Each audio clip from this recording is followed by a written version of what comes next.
अब मैं now will request उपाध्यक्ष आंध्र प्रदेश विधानसभा Honorable Gunnumuru Raghu Ram Krishna Raju ji.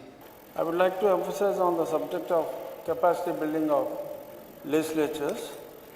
And to start with, when I had become a legislator, of course, I was in Parliament before, so I had first seen what are all the responsibilities of the legislator. The responsibilities very clearly says, okay, you will have to take active part in the legislation process, how the bills are made and the discussion on the bills, how you make the laws, and you will have to understand the Constitution thoroughly and various provisions, what are all the state acts, central acts, Schedule 7, all these things, it is essential. But unfortunately, how many MLAs are really aware of the constitutional provisions? An IAS officer, even after passing the examination, they will undergo rigorous training for an year. And a police officer or even a bank clerk, they will undergo various training procedures, but there is no standard procedure where, because there is no educational qualification required for politicians, this is the only profession where no qualification is required. But training is essential for especially the legislators, and how to do that. And to conduct when the House is running for less number of days, mostly by promulgation of ordinances when the bills are being passed with less number of days. And what for the legislators are being elected? Because legislators are not doing the work that is supposed to have been done by them, and we are compelled to do the work of, or the legislators are compelled to do the work of municipal councillors or village ward members.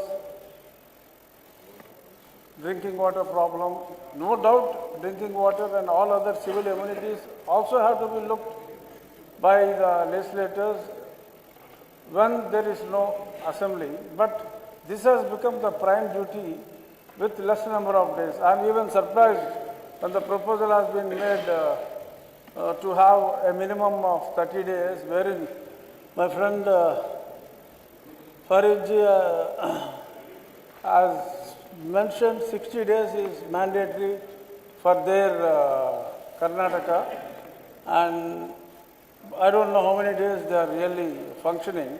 But with this kind of mandatory days being prescribed, I am shocked to see a 30-day prescription, wherein earlier our Honorable Speaker Satish Mahanaji has given a wonderful presentation about your UP presentation and all. But I was just seeing the number of days Uttar Pradesh Assembly had functioned in 2024. It is hardly 16 days and 20 days.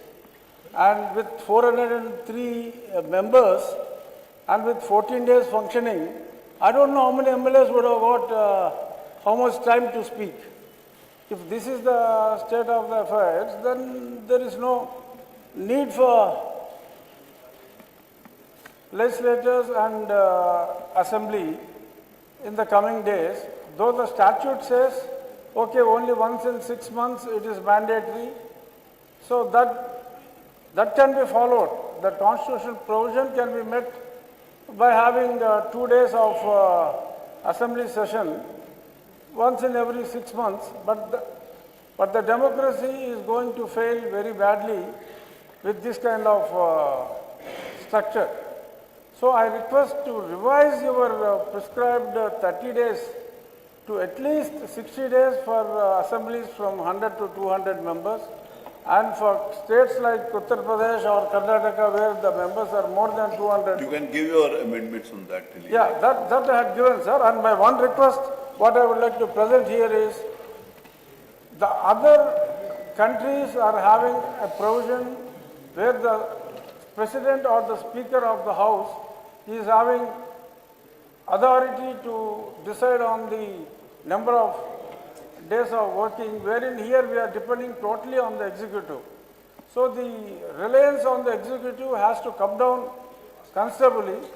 So for that, the study of other countries need to be, how they are performing need to be looked at. For example, UK House of Commons, they run for 150 days minimum. And if we are running for this many number of days, the effective functioning of the MLAs, it is not being met.